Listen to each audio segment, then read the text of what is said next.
like that.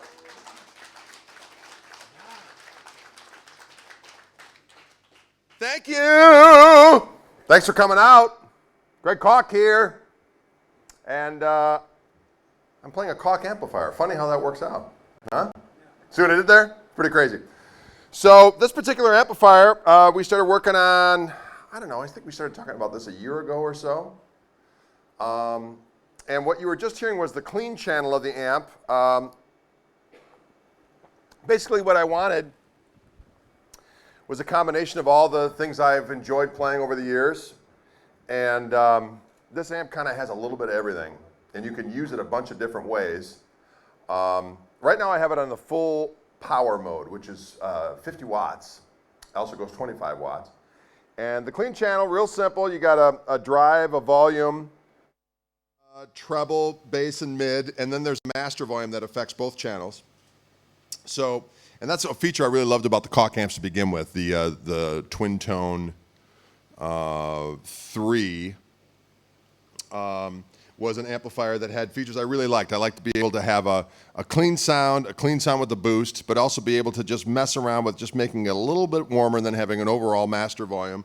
Going to a lead channel, have those same type of features, but be able to have like a lead channel with boost, and a lead channel with a gain boost. So those are all the things that are still on this amp, but it's gone about it a little differently. They added this OTS overdrive, which is basically like having a little power amp section in line that you can actually use as a boost, which is really glorious sounding. So on this first channel, I've kind of got the EQ flat. I just have everything at 12 o'clock, just to kind of give you an example. And I kind of have let's just do volume and gain at 12, just for giggles. We'll start there. So I got on the clean channel, drive at 12, volume at 12, and the EQ as well, and it sounds like this.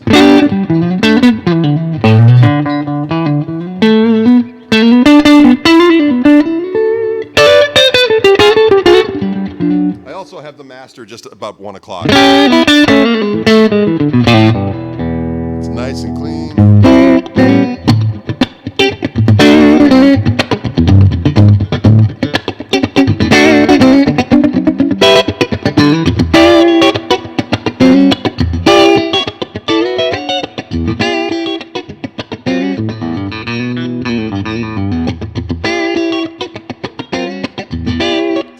Clean sound, but it's got meat. You know what I mean?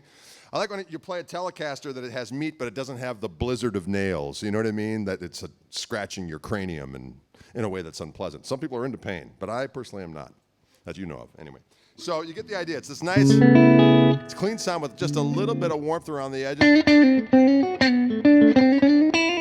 Or, you know.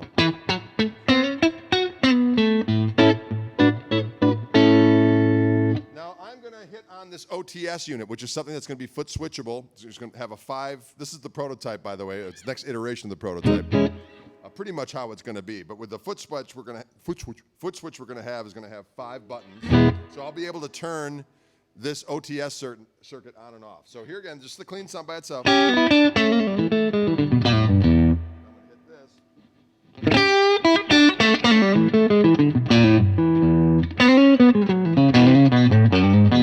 Add some nice meat. Now I can add more meat as the case may be. Right now I have the gain at about 12 o'clock on that OTS. That sounds pretty damn good right there, but if I want just a little bit more.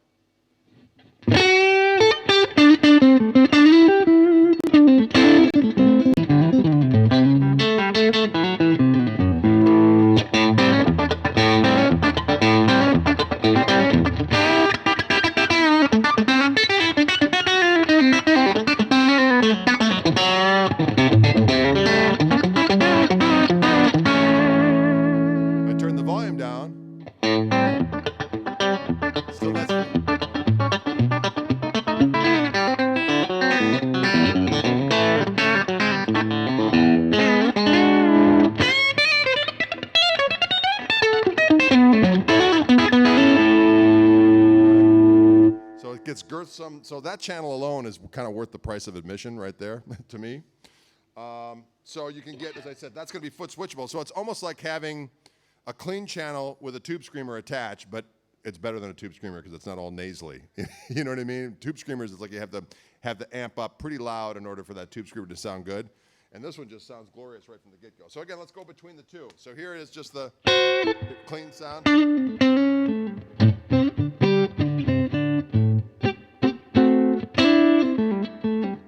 that button.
So forth, to go to Jimmy Land, you know what I mean?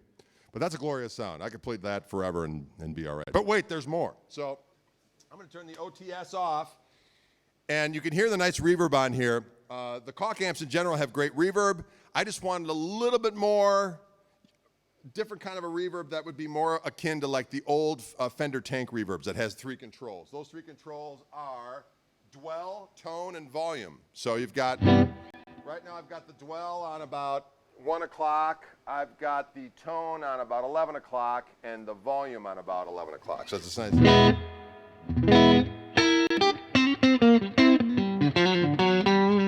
Right? Right?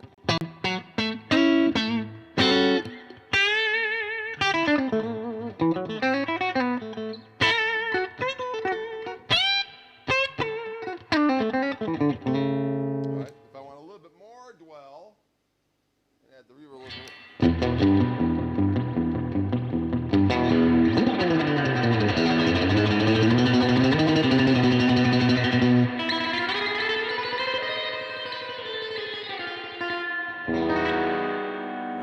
It does that old school reverb thing. You can back off on that dwell so it's not so long in the tooth.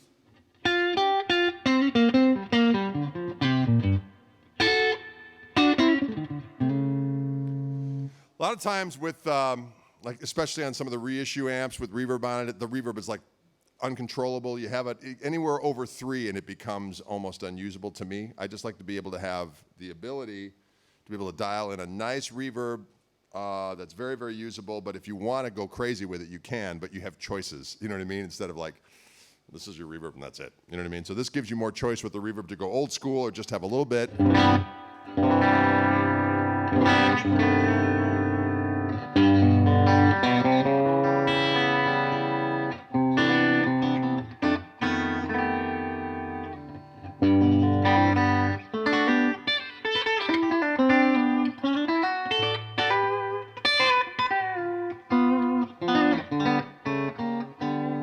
Sounds good, juicy, and succulent.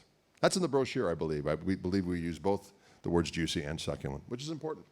But one of the things I love about, and this has been a complicated thing because it's not an easy circuit, both from a construction point of view and from a financial point of view. That's why Fender stopped doing it years ago. But in the early 60s, the Brown Tolex era amplifiers would have a vibrato circuit on it, and it was called Harmonic Vibrato. And I thought, boy, it would be cool if we could get it on the amp. So Dolph came up with the way. And so this will also be foot switchable. But what's really cool about this is that you have your choice of either having this harmonic vibrato or regular tremolo. You have your choice of either or, and you have your standard controls would be speed and depth, but there's also a volume control. So this can actually function as a boost, another boost if you want it to, which is very, very cool. Because a lot of times it messes with your output when you put on an effect. So this allows you to be able to dial that in a little bit more. If you want it a little less or a little more on that particular channel you're on, you can do that. And you can also mess with where you want this to be in the circuit. Do you want it to be before the reverb, or do you want it to be after the reverb? So you have those buttons on there as well, which is really cool stuff that you can mess around with. So what I'm going to start off with is the sound of the harmonic vibrato on the clean channel.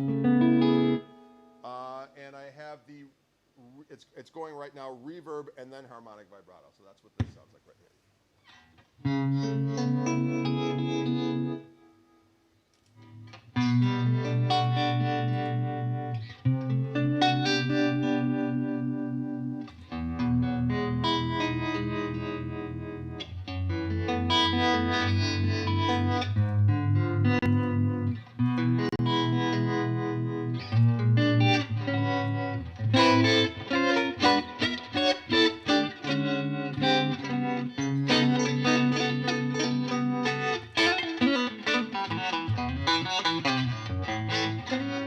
Sounds really good.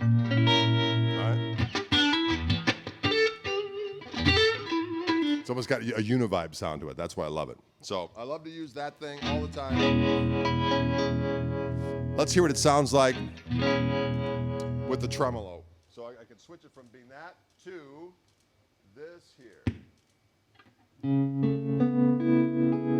So the regular tremolo is darker sounding,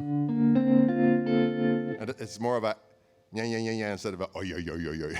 That's how I describe it in syllabic terms. So you get this more of a that kind of a sound as opposed to this. Sorry, I did the wrong thing. So it's that or this. Right?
Yeah. Right? It's really cool. I could just swim there forever, and the world would be a better place. So there you have. That's all going to be foot switchable. So that's glorious. Let's go to the lead sound because that's a glorious thing as well. I use the word glorious a lot when talking about this amp. So you'll have to excuse me.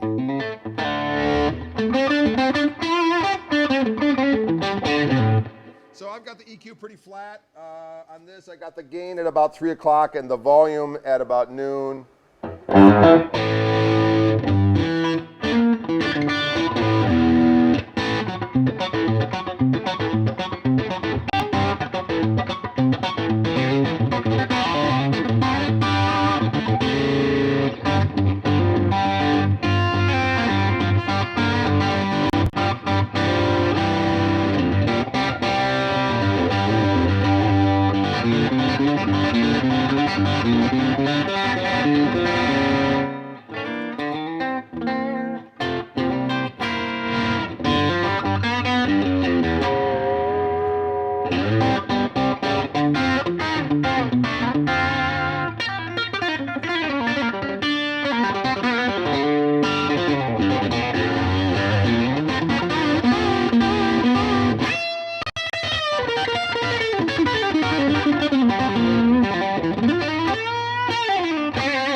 So, thank you. So that's just the straight lead sound, and it works great with the volume knob of the guitar. That's what's great about this amp, is you can use it a bunch of different ways, all of which are friendly with just kind of doing a turn up and turn the volume down on the guitar scenario. So if I turn the volume down,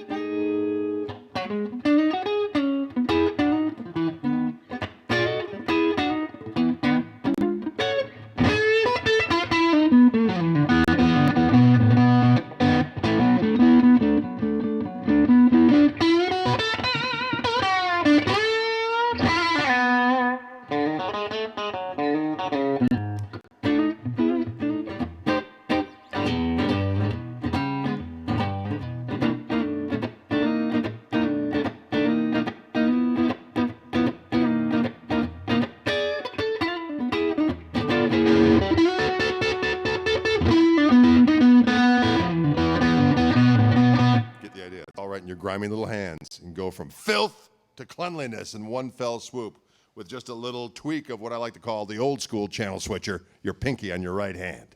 You know what I'm saying? Can you dig it? All right, so now we can add two other increments of filth to this lead channel, right? We can just go with the conventional gain boost, which is going to sound like this.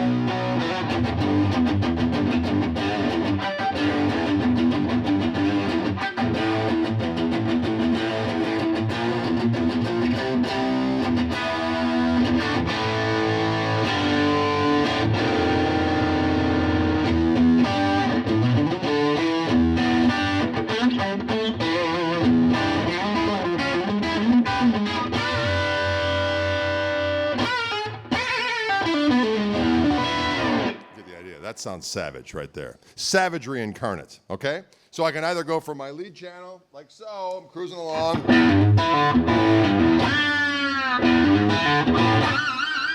all of a sudden, hey, I want more. I want more of those farm animal sounds. And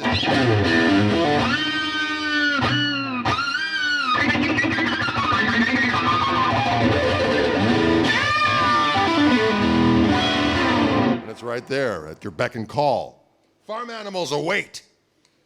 But what I can also do with that channel is I can add the OTS to the circuit. So if I start at my ground zero, which is just the lead channel, when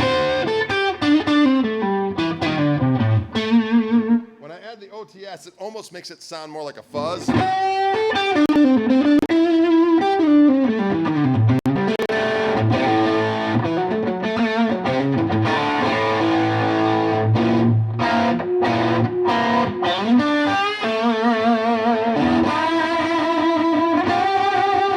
I do the OTS and the boost on top of it, well, then it's the end of the world. It's like crossing the streams in Ghostbusters. You know what I'm saying? It's like throwing the ring into Sauron's little pool of fire.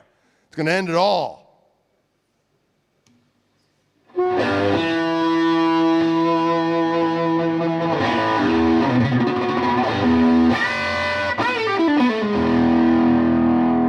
What's great, if I turn the volume down, it's still...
You get the idea. It's savagery. Savagery, I tell you. Savagery. So it's basically, I wanted an amp that if I didn't want to use any pedals, I could just plug into this thing and let the good times roll. And it does all of that and more. So, and what's great about it is I got 50, on the 50 watt mode, but it does a 25 watt mode and it sounds glorious. So let's check that out. So if I go to the clean channel and start off with that.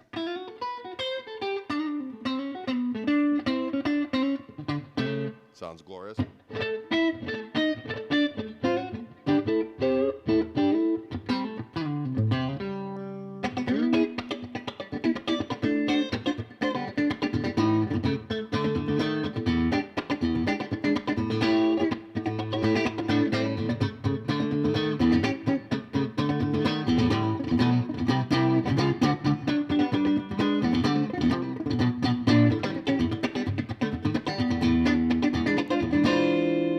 It sounds juicy. Now if I hit that OTS on top of that at this low volume.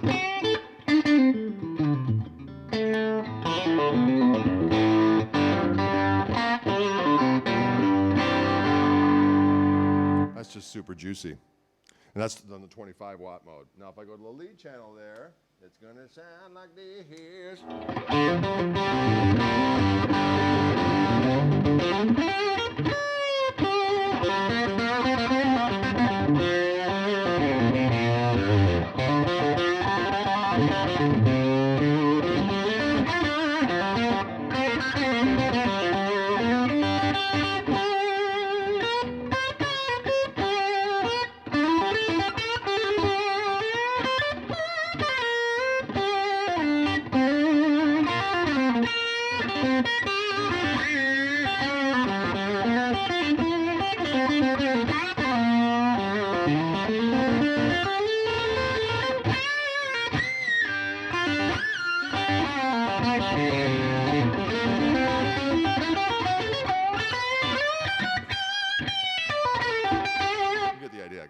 It just sounds glorious.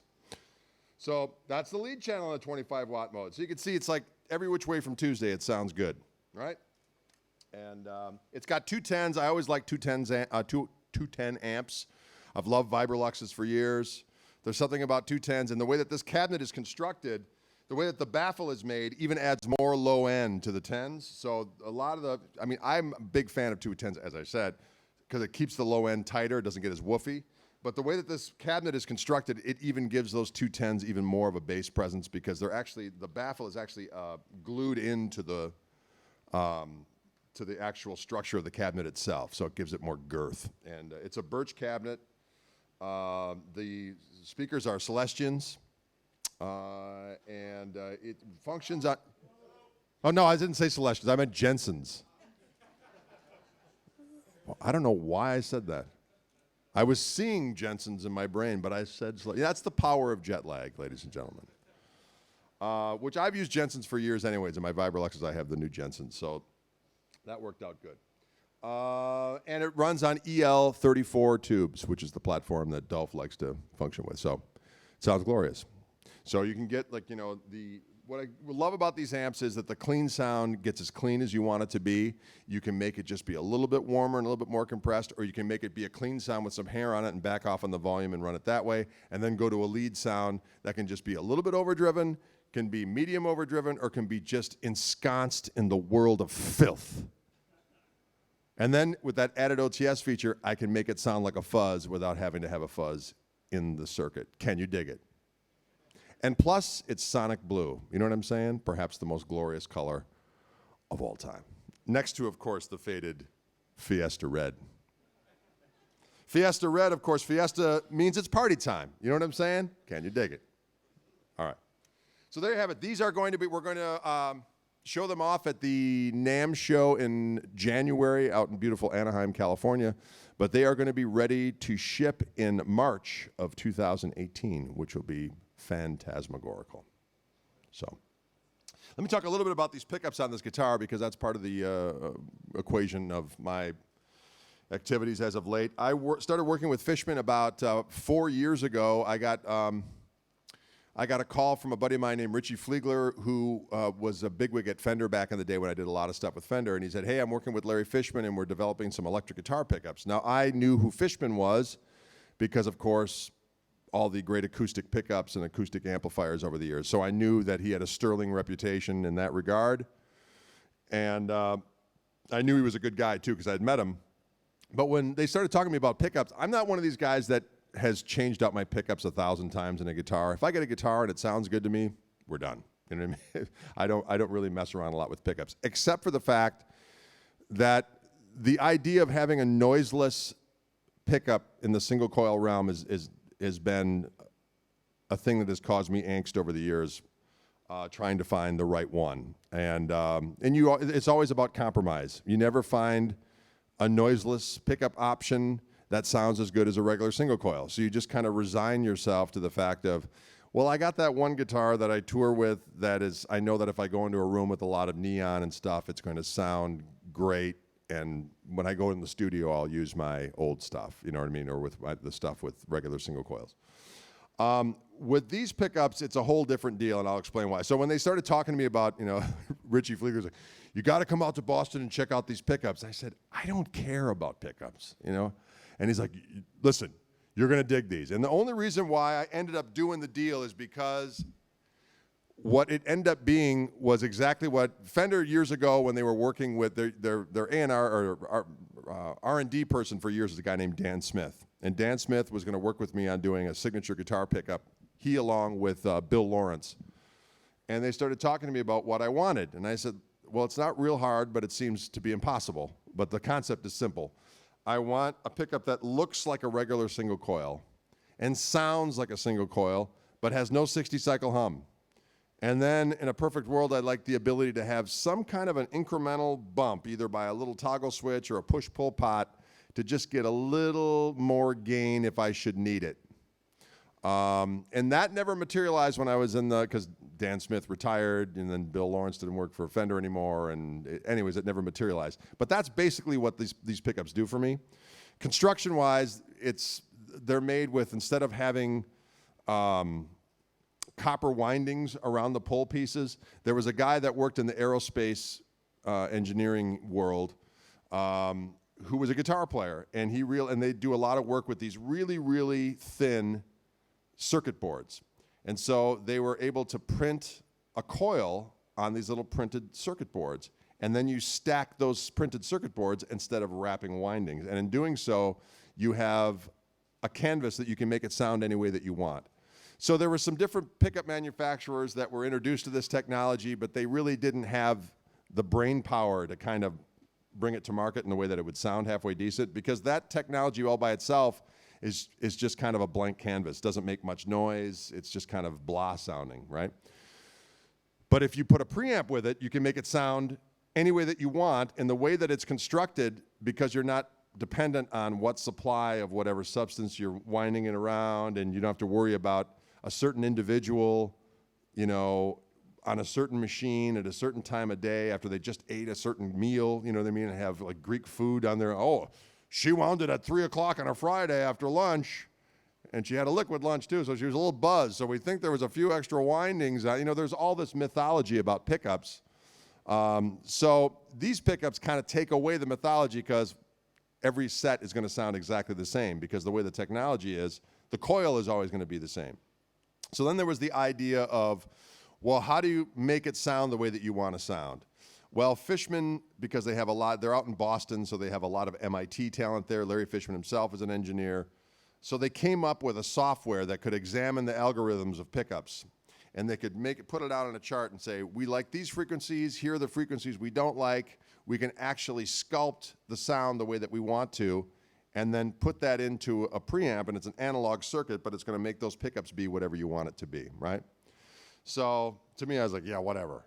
Does it sound good? So then they brought me out and they started messing around with, they had shuttle guitars. So in the instance of a Telecaster, they had a Telecaster and they had it routed out and back, and they had 1/4-inch jacks on each side of the pickup. So we could pop out the Fishman Fluence version of the pickup and then pop back in, you know, like a Twisted Telly or a Custom Shop 52 or whatever pickups we had that were regular wound pickups.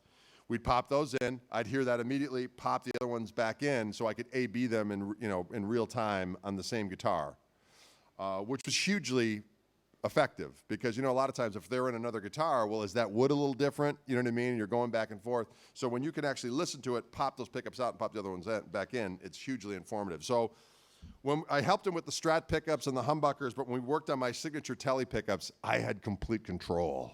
There were other people in the room for the Strat pickups and for the humbuckers, and there was compromise. There was no compromise when I was doing these pickups.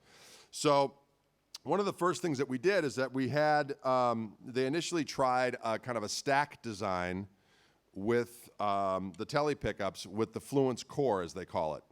And as soon as I plugged it in, they're like, well, we made some versions, and I plugged it in, I was like, that's not it. It's doing that. Stacked pickups to me there's a compression thing that it does, and it's kind of this mid-rangey, it's a subtle thing, but by God, as soon as I plugged it in, I was like, that ain't it. And they're like, oh, because they thought it was going to be, you know, a real quick thing and we were going to be done. I was like, that ain't it.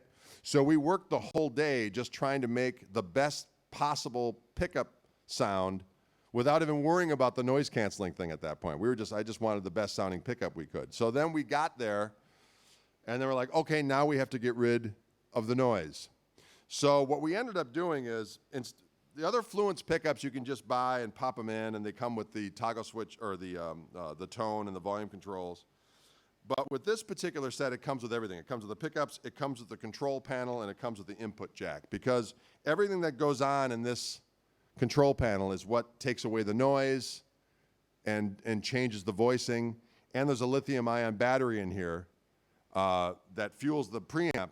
And in the input jack, there's a little, underneath the 1/4-inch input jack, there's a mini USB where you plug in your phone charger, and for an 1.5-hour charge, you get 300 hours of playing time, plugged in playing time. So when they said batteries, initially I was like, I don't want a battery in my guitar. But when they said, yeah, but if you could plug it in with your phone charger and get 300 hours of plugged in time, I'm like, I can deal with that. Because 300 hours is a long-ass time. Right? And if you play a couple, I'm changing my strings after every couple of gigs, so I'm going to change my strings before I need to actually plug in the guitar. So as I'm changing my strings, I just top it off anyway. So there's a little light that goes on that tells you got 5 hours left, and I've never even been to the point where that thing's been on. So it's not even been an issue. I will say I always make sure my guitar's unplugged. You know, if I take a break or something, I unplug my guitar just as a, you know, kind of a safety valve, but I've never, because people are like, what happens if you run out of batteries? I was like, well, what happens with your cell phone if you run out of charge? You don't talk to anybody, so you make sure it's charged up. But in this instance, you have 300 hours. So if you can't find something in your busy schedule to plug in your guitar at once every 300 hours, well then, you know, I used to say, if you have a set that lasts longer than 300 hours, you need to talk to a new agent, because that's some slavery situations going on there. Anyway, so it's really not been an issue. So what this allows you to do is we pick 2 different sounds that we were able to put in the guitar. So I have a little push button in here it's a push button between the volume and the tone that allows me to go between 2 different voices. One voice is real open, and we call it the white guard sound, not as much output, open, bright. When I push the button in, it adds a little bit more dB, and it's a little punchier in the mids, okay? And I also, you don't lose any highs when you turn down the volume on this circuit, and I had to make sure that I got my tone control wahs in with the tone control. So if I do it, let me go to the full power version, and we'll go to the clean sound, and I'll show you the difference here. So here's the neck pickup sound on the white guard sound.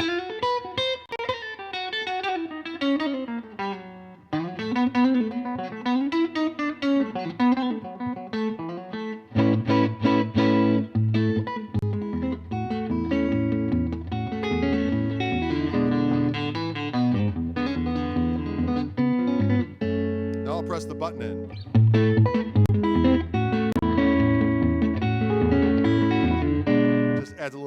beat. It's good for lead stuff as well. So if I'm doing it.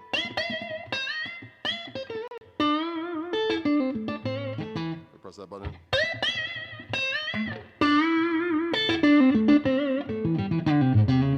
Just gets meatier. So it does that for all three positions. So if I'm in the bridge,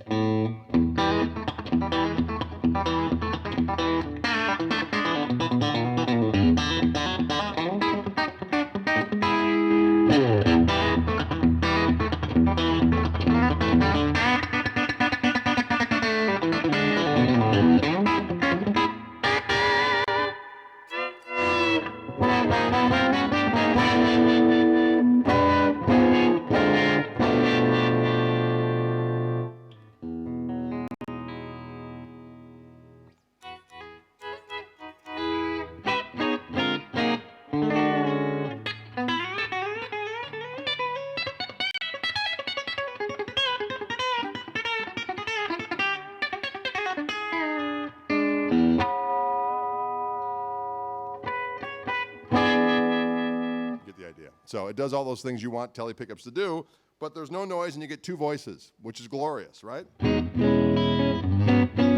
So there's no 60 cycle hum. And it doesn't do that compressy mid-range thing. So in this control panel, that lithium-ion battery is going on. You've got what we did in order to make them quiet. There's a dummy coil in there. And I didn't say that out loud. And then there's the ability to switch the stuff back and forth between the two voices. The middle position's unusual because there was one Telecaster we were messing around with that had a different sound in the middle position. I love the middle position on a Telecaster. It's great for rhythm stuff. I use it for the Travis pick and stuff, you know.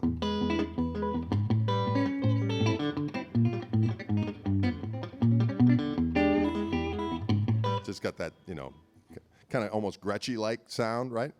And there was one particular telly that sounded even a little bit more Gretschy, had a little more tubbier, scooped low-end thing. And Larry Fishman got this look on his face, and he's like, something's weird with that guitar. So he got out some apparatus, and he said, well, the polarity is reversed on that guitar versus the other ones. I was like, well, I want that. I don't know what that means, but I want that. So they were able to add this into this guitar as well. So when I go into that middle position, it changes the polarity.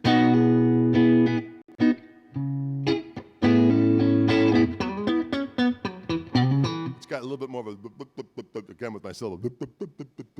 So it's got that nice kind of tubbier low end. It's great for the funk stuff.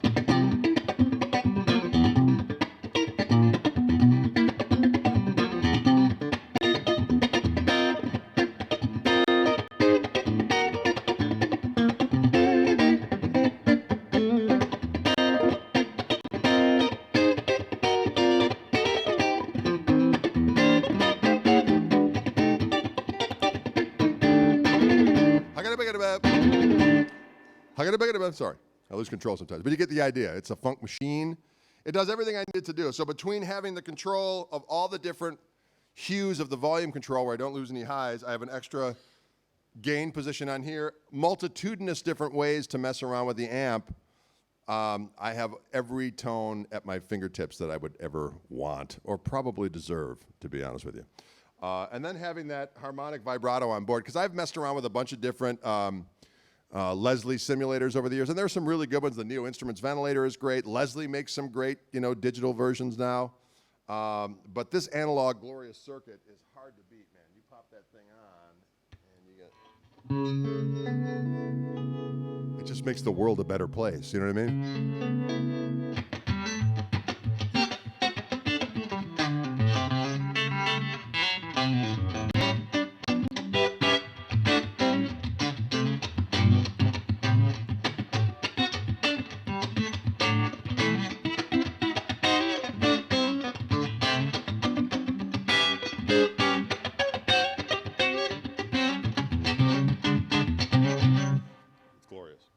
Again, with the word glorious. So you get the idea. So the whole matching caboodle makes life a good thing. So these pickups are already available. They're kind of hard to get in Europe. People have been complaining to me that I can't get your Fishman pickups in Europe. So I'm gonna talk to the powers that be when I return, and I'm gonna say, what the hell? And that always seems to be an effective way to communicate with people, swearing at them. You know what I'm saying? Actually, that doesn't work at all. But we'll see what we can do. And these amplifiers are going to be available. As I said, we're going to display them at NAMM 2018, and then in March, they're going to start shipping. Can you dig it? All right. Okay, any questions on any of this stuff? Any questions on anything in general? Don't be afraid. It can lead us to a bunch of different ways. Usually people like to know some technique stuff at these things as well. Anybody have any playing things they want to talk about? Any questions? Yes, sir. Question about the OTS.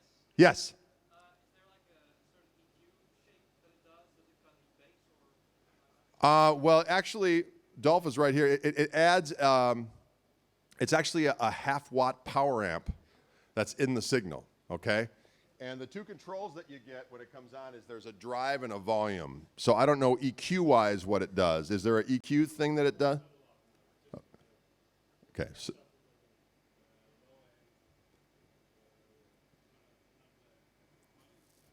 got it. So it just kind of adds more gain and filth. More.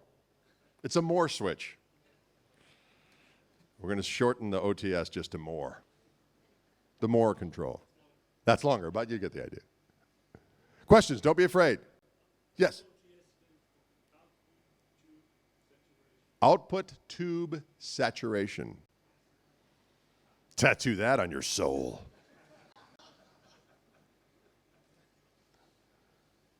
All right, you know what? I'm going to show a little slide thing I like to do in these clinics because I discovered a thing. I've always played slide, but so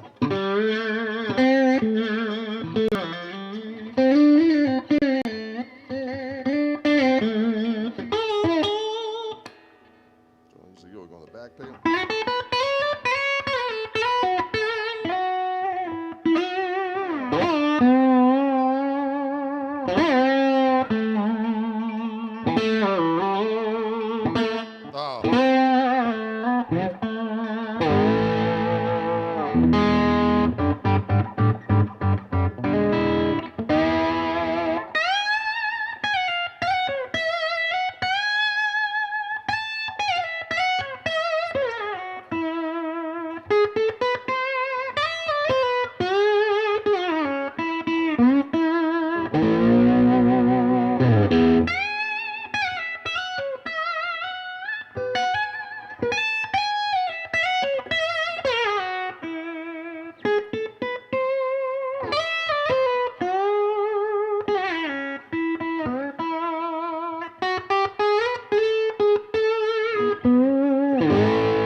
So what's going on here? I mean, I put out a standard tuning slide book with the Hal Leonard Company last year, and showed a bunch of different stuff I do with playing slide and standard tuning.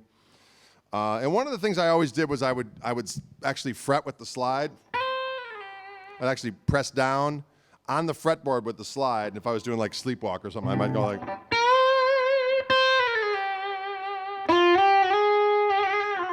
All right. There we go.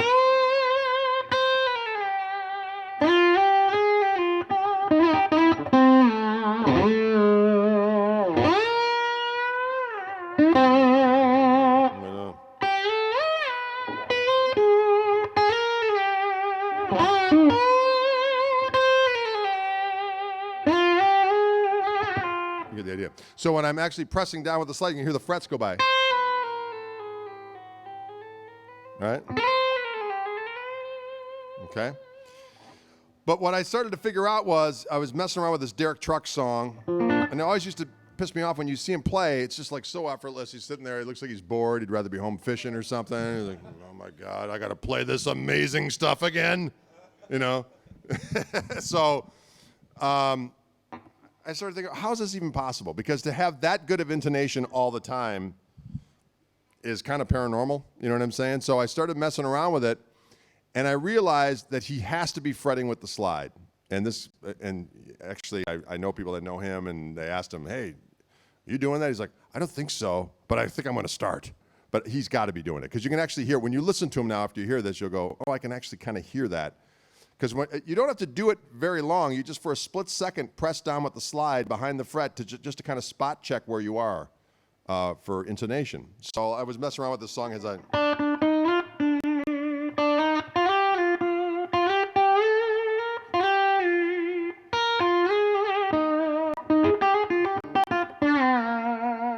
So all that stuff, I'm pressing down with the slide, and I'll show you what I mean by that. So if I just do like a major pentatonic run and actually just fret it. Now if I play slide on it conventionally,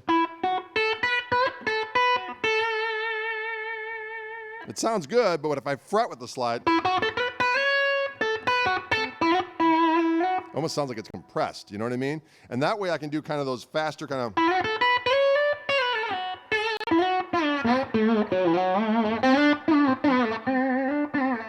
those kind of gospel-y little runs, right?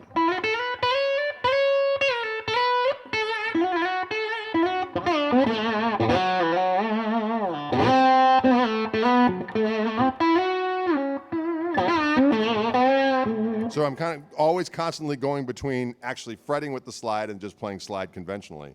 But it allows you to do all kinds of melodic stuff that, you know, kind of you can grow in. You got to be careful. Like if I'm not warmed up right away, I might...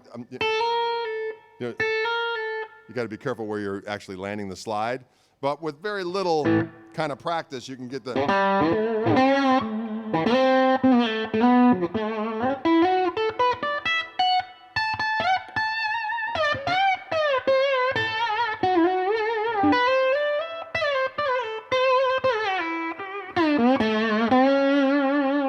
Right? So it's kind of cool. You kind of go off to the races. Now with my right hand, it's very important, I think, to play slide when you use your fingers. You get a lot more dynamic control. And you also want to make sure, especially if you're in standard tuning, that you're silencing the strings that you don't want playing and keeping that muting thing happening. So my basic template with my right hand is I have my third finger on the high E string, middle finger on the B string, first finger on the G string, and the thumb kind of just handles all bottom three strings. And so I'll stick to that template for the most part. So that was all done with that template. But if I start doing faster things like I'll always default to these, you know, to the thumb and first finger, but I'll adjust to make sure that all the other strings are silenced. But then I always go back to that first. Okay? So that just keeps everything quiet. Plus you get the extra, you know, flesh on steel just sounds more mellow and cool, and you have more dynamic control. Plus you can kind of pick up the strings and pop them a little bit, you know.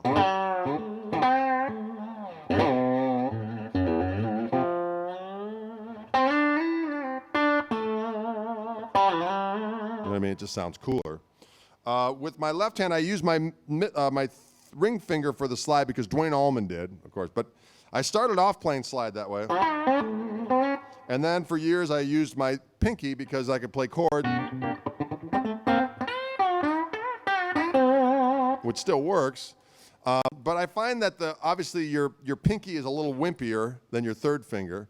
Plus, your pinky has a tendency to just kind of go a little bit horizontal. It's always kind of slanted a little bit, and it has a tendency to kind of be bottom heavy. So it's favoring the higher strings than the lower strings. So if I use my third finger, it allows me to be more perpendicular to the strings, and I'm all over all the strings evenly. So that's why I use my third finger like that. All right.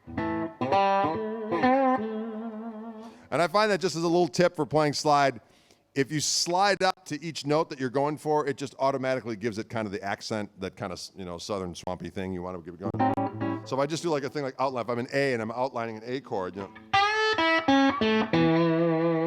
if I slide up to each one of those,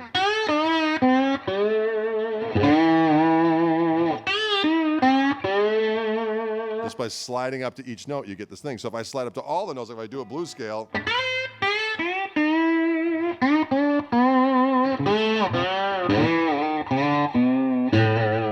you automatically get that kind of a vibe.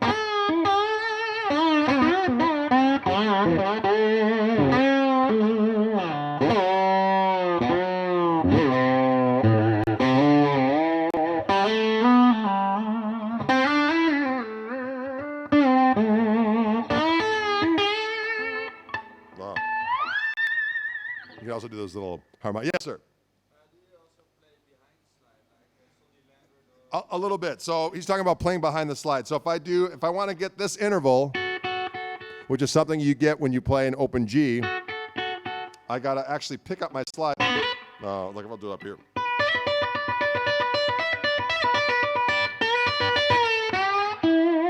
So I'm actually picking up the slide. So the slide is only hitting the B string, and I'm fretting the E string behind it a whole step down.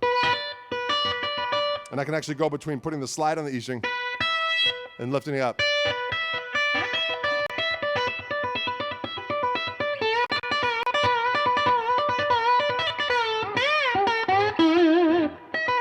Oh.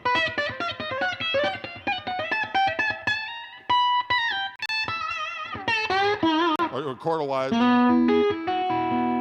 stuff like that. Like if I do an E chord.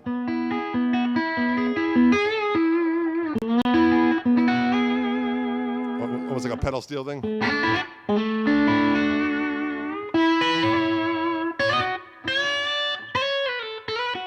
That one I'm kind of doing that interval of a 6, but I have to go horizontal, or yeah.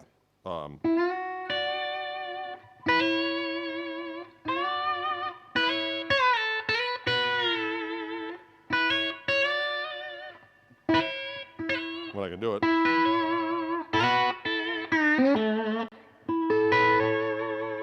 Okay. Yeah, so you can do stuff like that. And if you're in open tunings and you do that behind the nut stuff, then or behind the slide thing, you get even more cool intervals. So yeah, you just kind of pick up the slide so that the tip of the slide is hitting the other strings, and then it's just up enough that you can actually fret behind where the slide is located on other strings. So it's kind of cool. Can you dig it? It's good for you. Now when I do slide on a telly and I'm on that back pickup, I might put it on the meteor setting on my pickups, and I'll probably just roll off the tone control a little bit so it's a little darker.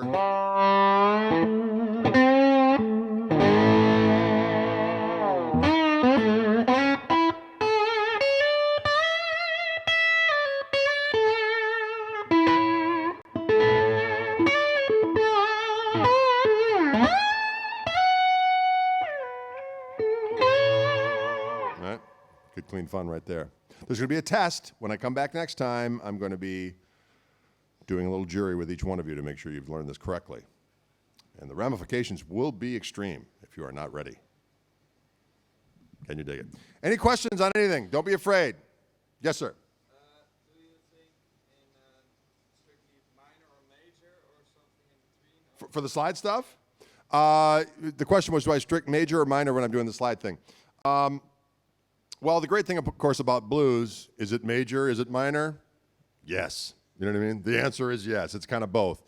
But what I found was very interesting is that there's something about, even though, when you start playing guitar and you first learn the pentatonic scale, and then you learn the blues scale, which is one extra note, and then all of a sudden you learn enough where people that know more about the modes and about other, their altered dominant scales and tritone substitutions, they look at you and go, oh, that's just pentatonics. And you're like, I'm never playing a pentatonic scale again because I'm not one of those cretins. But the thing is that if you play a pure pentatonic scale, especially with a slide, it's got a very specific sound because it's not the notes, it's the notes that you omit that make it sound cool. Like, for instance, if I'm doing a major pentatonic, that's just all major pentatonic.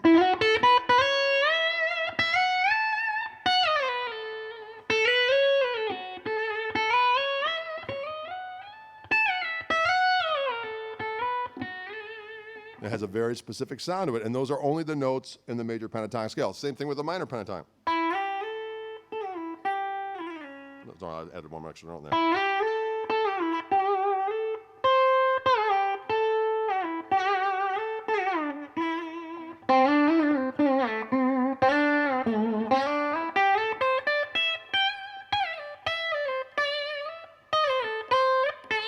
You get the idea. So if you stick to just major, and then you can mix them both together. So if I'm doing a blues, I might do both. You know, I might do major,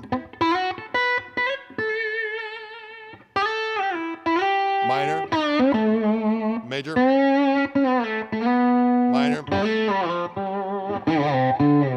major, minor, major, minor. You know, so go back and forth between the two. And then, of course, you can think modally as well. A great scale that I learned years ago, we call it the Mahavishnu Scale. But it's basically, it's a Mixolydian scale that you take out the second scale degree and the sixth scale degree. So if I'm in the key of A, I usually start on the flat 7. So if I'm in the key of A, I'll do G, A, C sharp, D, E, and then back to that G and A again.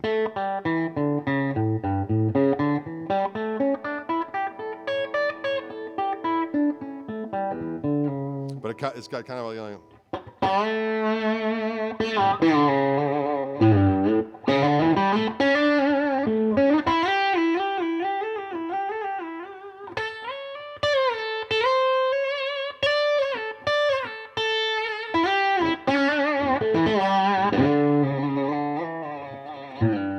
just kind of cool.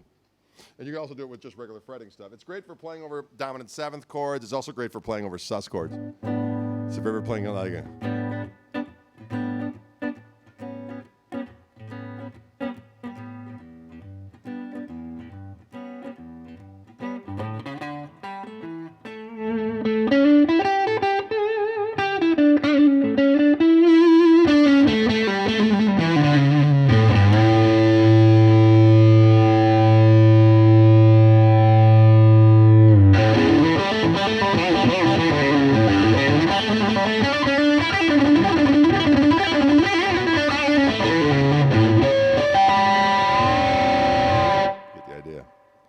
Sounds like the siren call of the devil. But hey, you know, whatever. You got to pass the time some way. So you get the idea.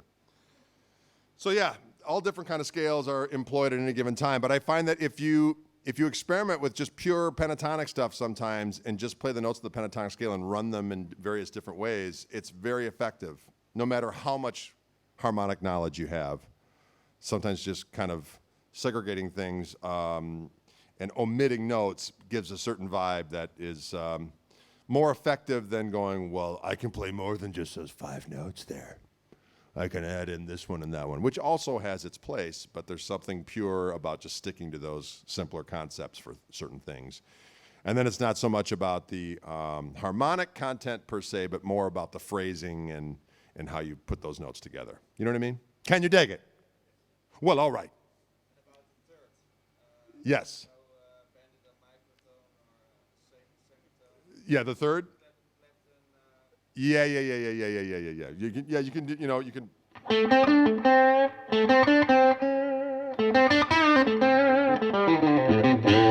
Obviously, you know, when you're playing over a dominant 7, you can play either the minor or the major. When you're playing over a minor, putting that major third in there sounds a little Cretaceous. So I tend to avoid it. I mean, it's like adding the sharp 9 in there, so it does work, but I just think when you're going, it's kind of like, I don't know what I'm doing, you know what I mean? So I have a tendency to omit it. I always used to annoy me when I would hear blues guys, you know, and they're doing a minor tune and they're throwing in that major third. I'm like, really? It's really not that hard to just know during the only times of the night you're doing a minor blues, you just can't play that note. You know what I mean? Not that I'm judging, but obviously I am. It sounds like judgment. So,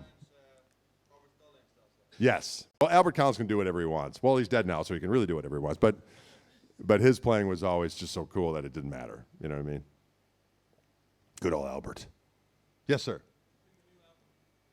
I did not bring the very latest one. I do have the most recent 3. The reason is we just actually met with the Mascot label people this morning, as a matter of fact. They're outside of Rotterdam, and they have a new label called Players Club, which is more of an instrumental imprint, if you will, and our record is going to be the first one on their label that particular label, coming out in February. So I put out this organ trio record. I have a record with my son on drums and a great Hammond B3 player by the name of Toby Lee Marshall.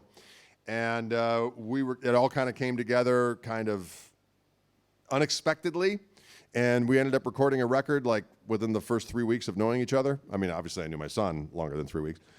But we recorded these tunes. I decided to put it out on my own. I sent it to, my wife does all the graphic design stuff. We sent it out to the printer to get the CDs duplicated. And I realized, you know, if we want to tour behind this record, this really deserves a little bit more promo than I usually can give.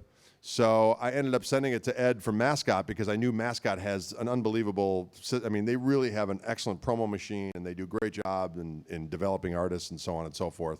And I was on that label years ago, and for whatever reason, I stopped being on the label. I went elsewhere, and that was a bad move. But anyway, we're back. And so I sent him some of the tracks from this recording, and there's a couple videos that we have. And he's like, this is perfect. Let's do a deal. So we worked out a deal. And in my lawyer's terms, it was a very respectful deal. So that's always important, to sign respectful deals. The terms were respectful, I believe is what my attorney said. So that's all great. So that record I don't sell anymore because we're re-releasing it.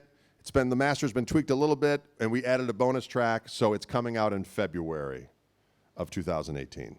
But I do have the 3 records. The one I did earlier this year, Unrepentant, that I have.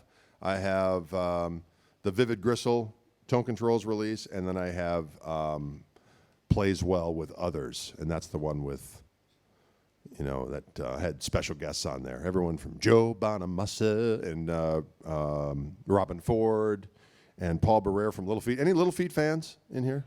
Yes, I'm a big Feat fan. See what I did there? A big Feat fan. And I've known Paul for a while, and it used to be my favorite thing was going out and sitting in with Little Feat, one of my favorite bands of all time, and just got to be buddies with Paul.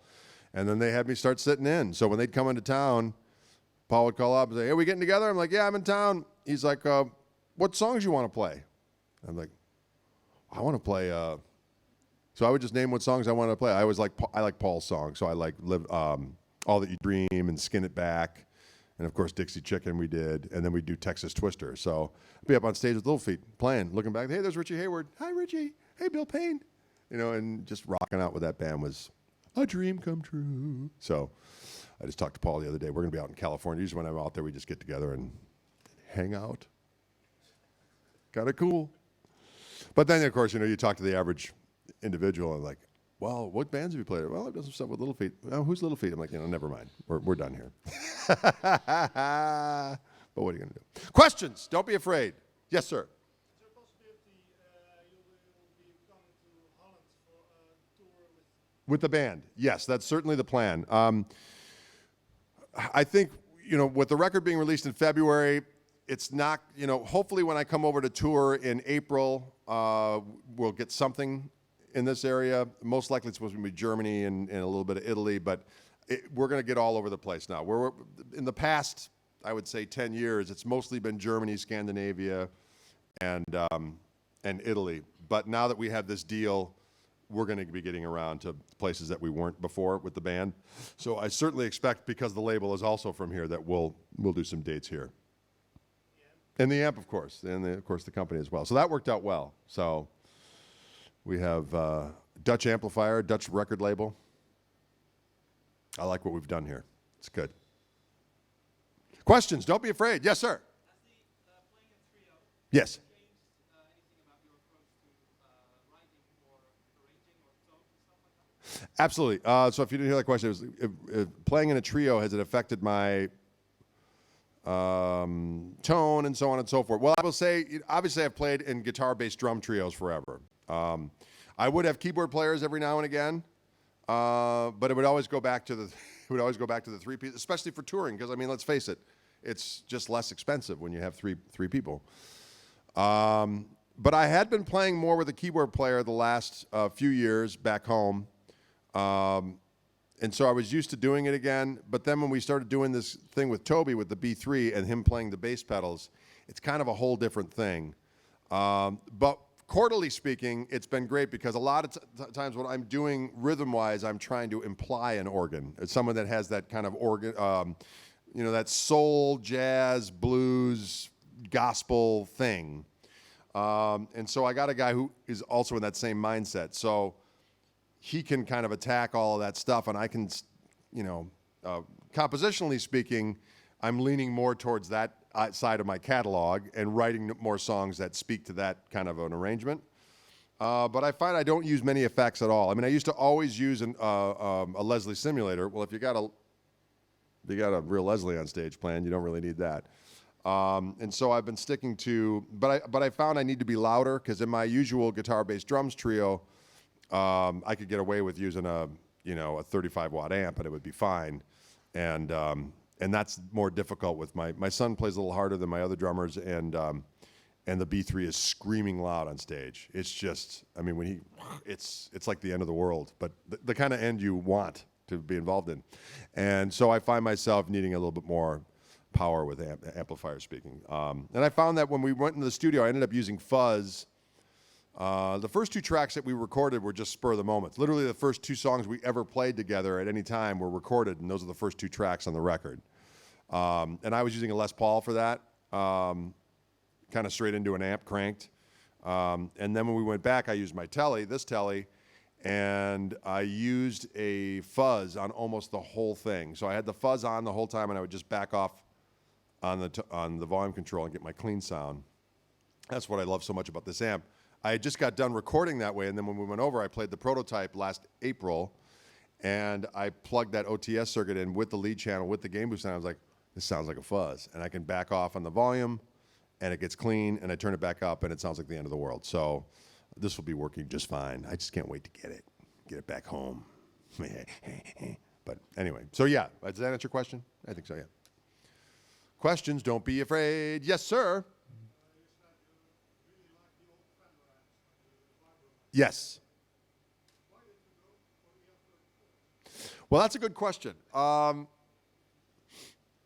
There is my buddy Richie Fliegler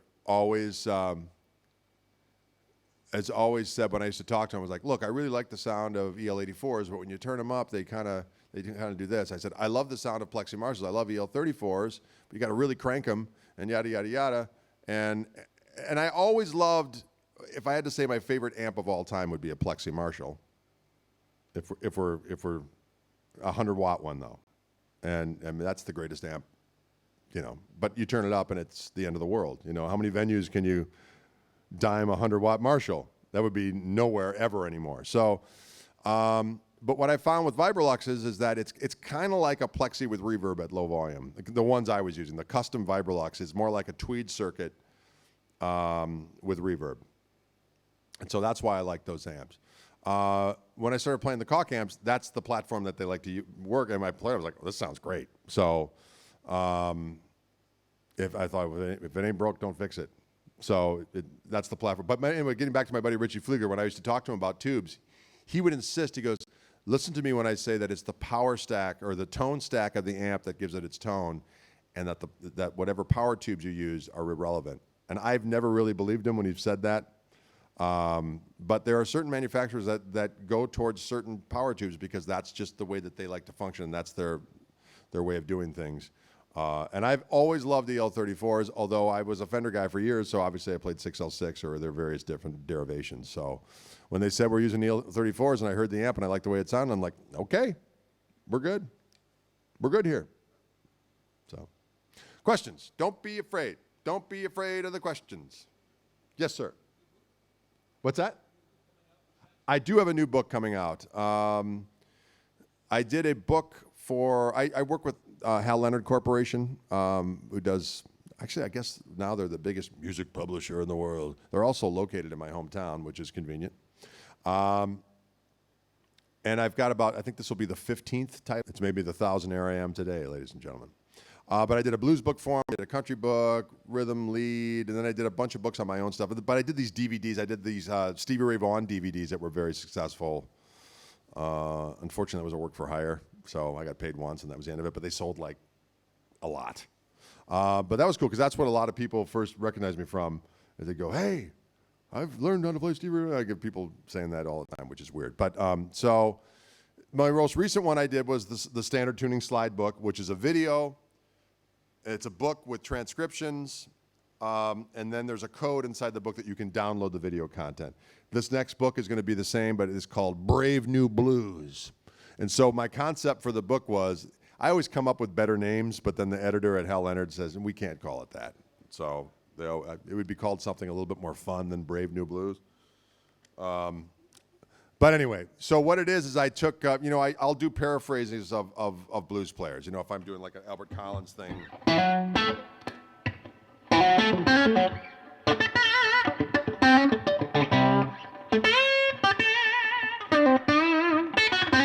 All that kind of stuff. So I might play in the style of Albert Collins, but I thought, well, what if you did a thing, or if I played the style of Albert Collins the way I do it, and maybe mix that with,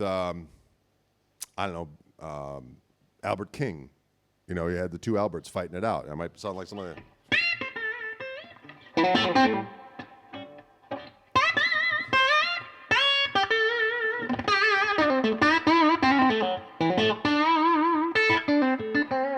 Might sound like this kind of strange amalgamation. So this book is based on that. So I might do, Hendrix playing with, I can't remember the different combinations. One was Johnny Winter and Jimmy Page. One was Cornell Dupree and Derek Trucks.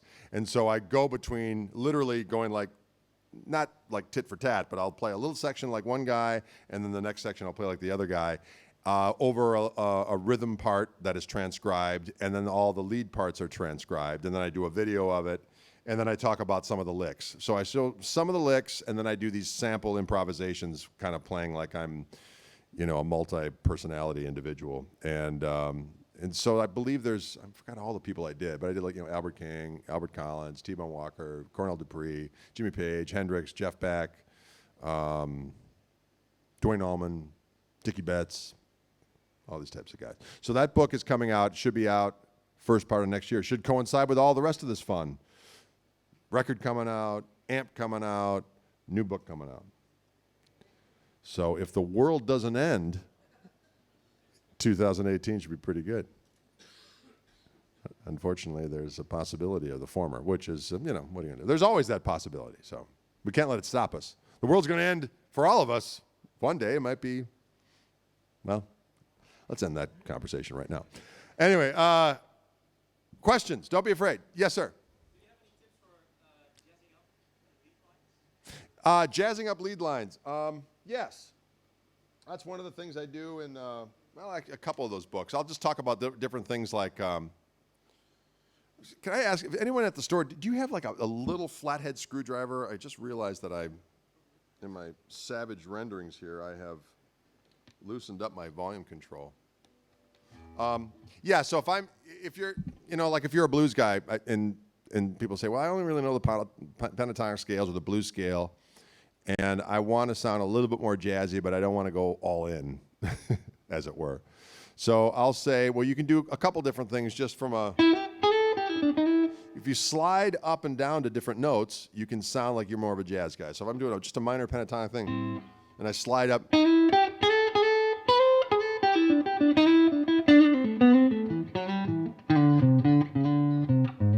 it just sounds more jazzy, right? If I add chromatic notes in between the pentatonic notes, like,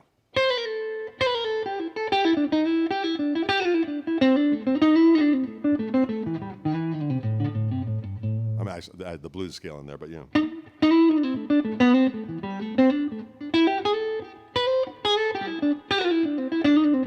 Oh, thank you. Thank you. Or I can use that idea of playing chromatically. And let's see what we got here. And I can do a little bit more different things with the intervals in terms of how I put the notes together. There we go. So for instance, these notes, they're all fair game depending on where you're going to end up. So I could do stuff like play it like in skip a note and go up.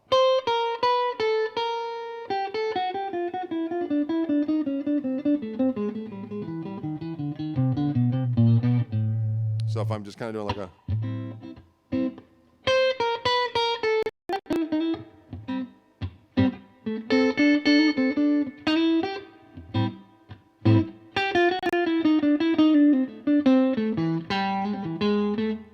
stuff like that. So that's basically just adding chromatic notes into a pentatonic situation and then doing slides instead of bends, sliding up or down.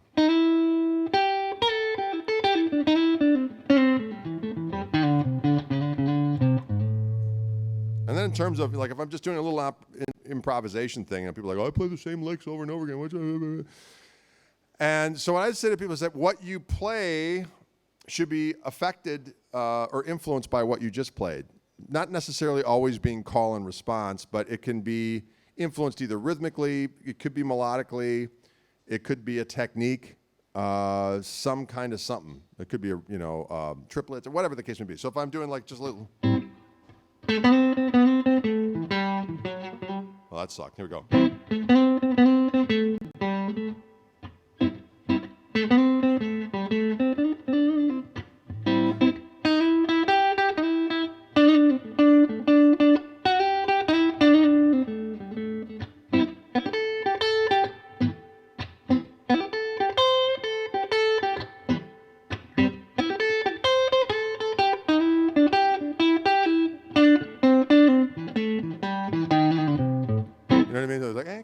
It just kind of, you start feeding off yourself. Well, that sounds weird. Some kind of self-devouring. But you just kind of build the story. You start telling the story, and then the licks become just cool vocabulary words as part of the story that you're telling. You know, as opposed to most people are like, they just say random words or play random licks. I'm going to play this lick now. And it doesn't merely make any sense to them or anybody else. But when you do it in the context of telling a story, then it just becomes a cool word that you throw in as you're telling the story based on this thing that began with maybe just, could be a mistake. You go, nah. You're like, all right. And then you start building the story from there. But then it's truly improvising, and it's fun for you and it's fun for the listener because you're taking them somewhere other than, Lickville. Wherever that might be. Come to Lickville. You had a question, did you not? Yes. Advice on developing your own sound. Well, that is a loaded question. I mean, for me, it was always to that end. I always wanted to, I always kind of cherry-picked stuff from various different players that I thought was cool, that I thought was unique, that if I took that and added it to my own stew and kind of changed it a little way, it would make for a unique style. That's always kind of the way I looked at it. But it depends on what you want to do. I mean, I always wanted to have my own band.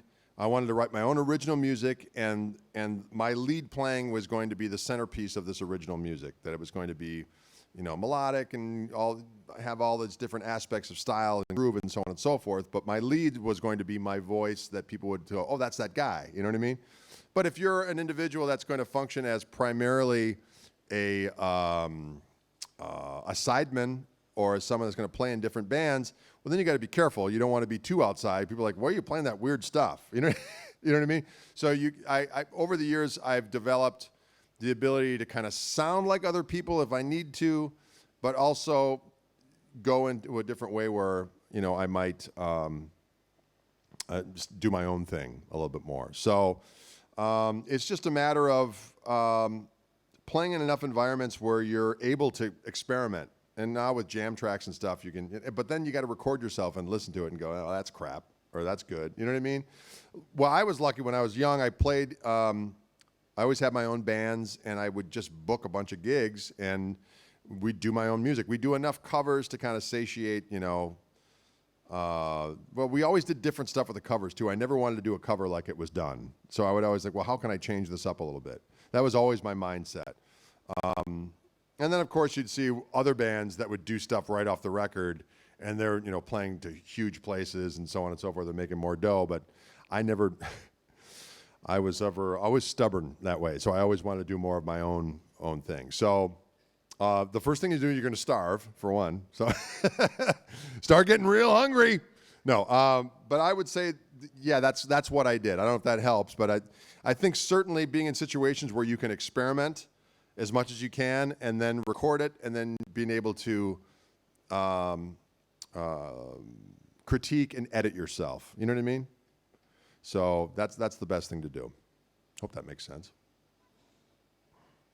Yes, sir. Do you have any tips on how to learn independence between thumb and rest of the fingers when picking or chipping picking? Okay, so hybrid picking independent stuff. Well, for me, one of the big helps was, I mean, certainly I'd been doing, banjo roll stuff, where I would do, like, if I just put like an E chord down here and just do pick on the E string, middle finger on the A string, and then third finger on the D string and do like a triplet, and then go to the next string set.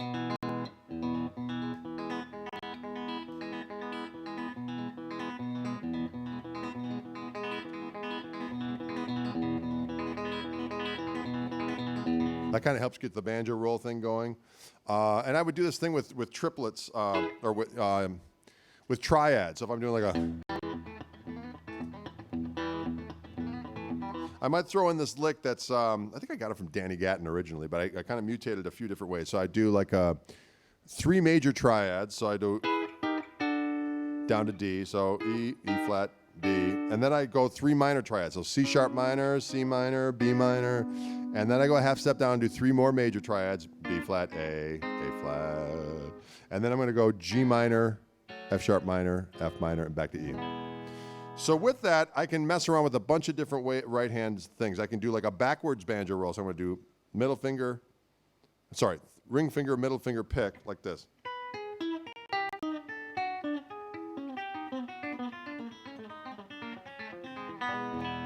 Okay. That's a good exercise to get kind of the backwards banjo roll going.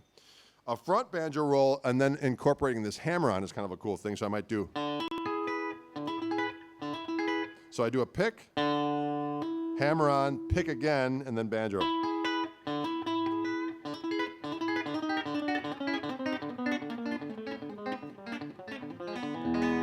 That's kind of a cool one too. So if I'm doing like that.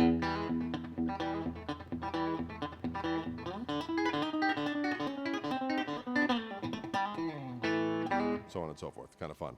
And you can do that.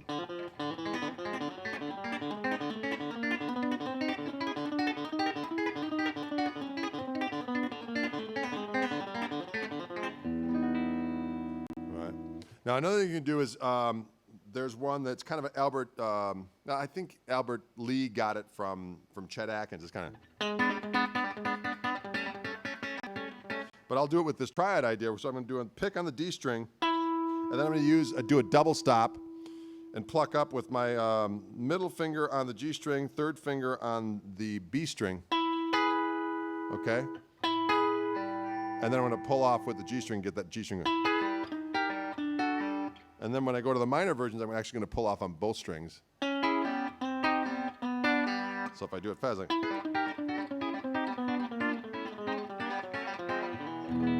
Okay. And then you can do that same thing if you do like a blues in E. You do this thing where I got the D string there at the 6th fret, G string at 4th, B string at 3rd. So I'm doing the pick on the D string, popping up on the G string and B string, and then pulling off. And then when I go to the 4 chord, I go down a step there on the D string, and then go out the 2nd fret. I want to pull off on both the G string and the B string at the 2nd fret. And then the 5. So we're doing like a.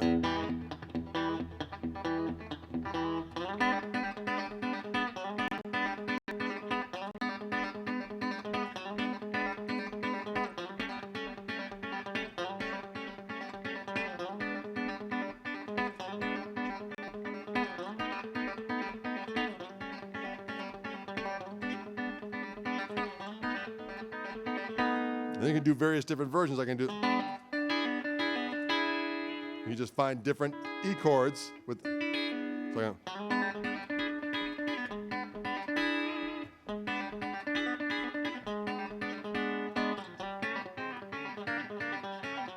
just doing a half step down, half step up, half step, and then back up.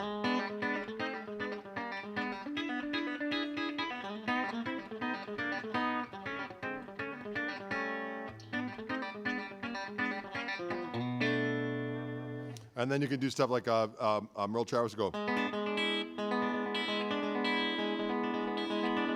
So that is going pick, pick, middle. So pick, pick, middle, pick, pick, third.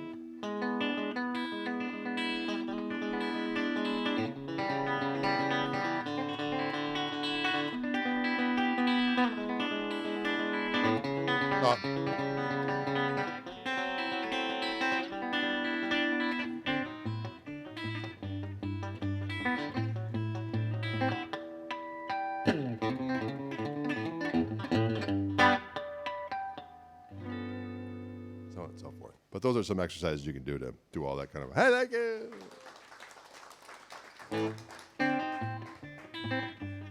So on and so forth. Questions? Don't be afraid. Yes, sir.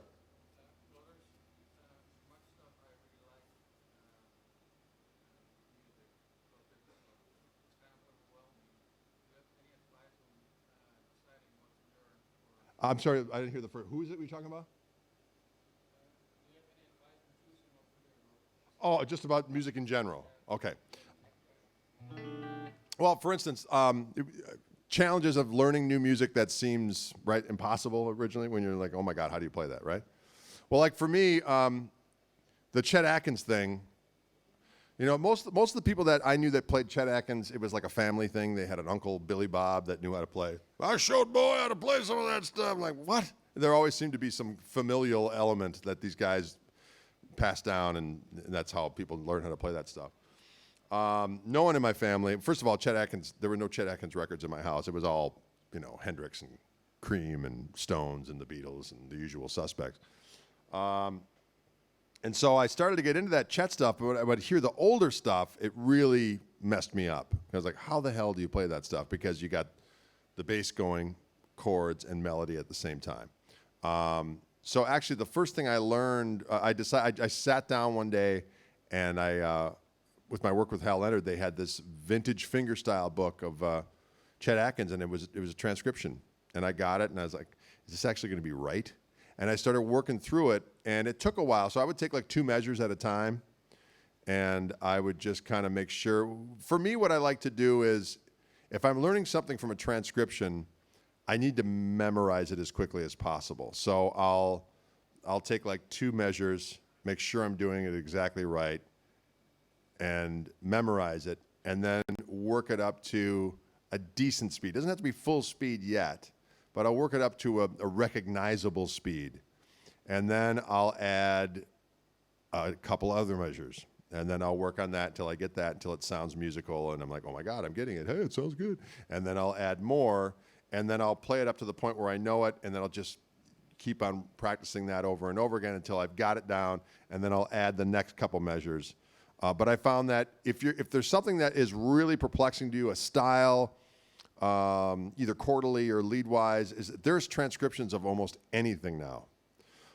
So you're able to get the notes actually off the record with tablature and traditional notation, and at least you know what they're doing.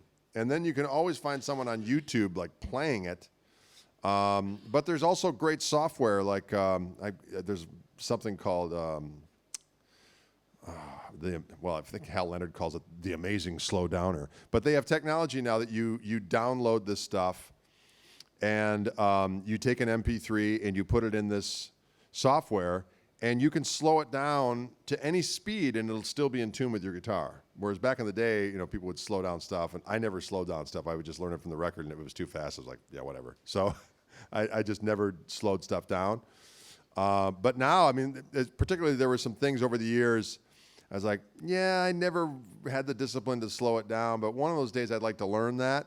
And so when that technology came along, I used it, and it was totally usable. So you put it in you put the tune, the MP3 into the software, and you slow it down, and you can kind of loop the part that's perplexing you, and slow it down. Like, oh my God, that's what those notes are. And sometimes when you slow stuff down, you're like, those are the notes, you know. And then you speed it up, and you're like, oh yeah, I guess that's it, because the ear plays tricks. When things play fast, sometimes they sound much more complex than they actually are, and then you slow them down, like, well, okay, I get it now. So yeah, I would say transcriptions, slowing things down. And then as far as just learning the stuff, I like to take things a few measures at a time until I can play them in time. It doesn't again, it doesn't have to be to tempo yet, like it's going to be eventually, but at least I want to be able to play it at a tempo consistently to the point where I'm at, and then add stuff to it until by the end I can play the whole thing at a tempo, and then gradually speed it up as I need to. Problem is when you learn stuff and you try to play it fast too quickly, then you internalize the mistakes. So you have mistakes in there, and they become part of what you've just learned, and then it's in there for good, unless you go back and just play it to tempo perfectly, and then you can gradually, once you have it to tempo and you can play without mistakes, then you can start increasing the tempo as your technique allows until finally it's fast enough where it sounds good and is error-free. Does that make sense? That's my story, and I'm sticking to it. We got time for one more question. Who's got? Yes, sir.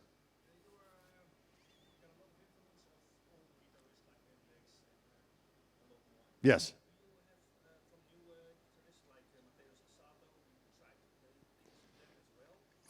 You know what? You mentioned that Mateus Asado. I've seen a couple of his videos and I've been amazed. He really does cool stuff. And I did see something one day where, well, that's cool. I'll take that. You know, so I will do that. I have a real tendency to, for me, if someone's the flavor of the month, I'm going that way. You know what I mean? So if I hear stuff that's cool, and he plays great. He's amazing, and he really does some cool stuff.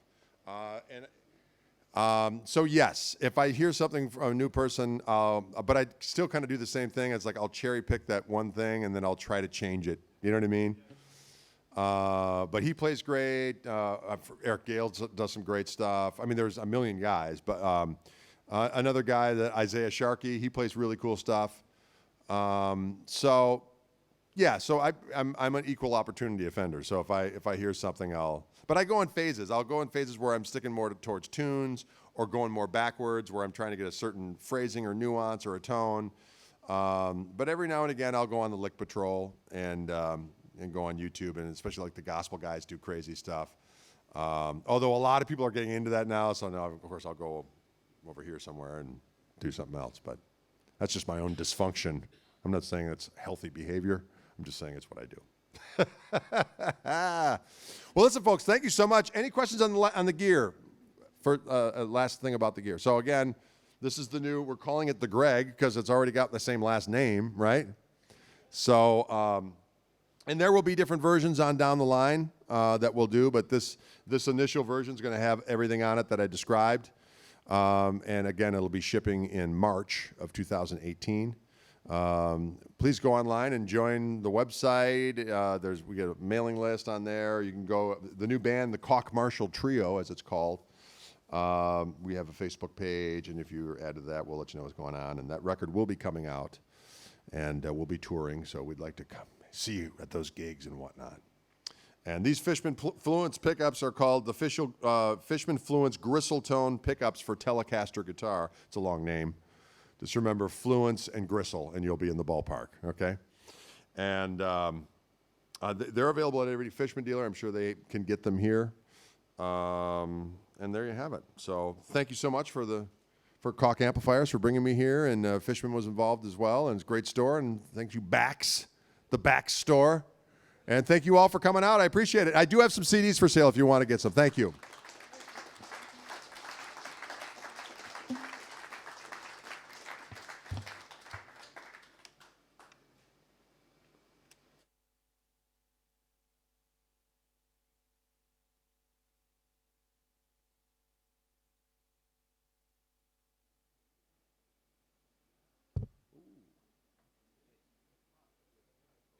Hi. Thank you very much. Thank you. Thanks for coming. Great. Thank you. Thanks. It's okay if we go. No problem. Thank you. Thanks for coming. Appreciate it.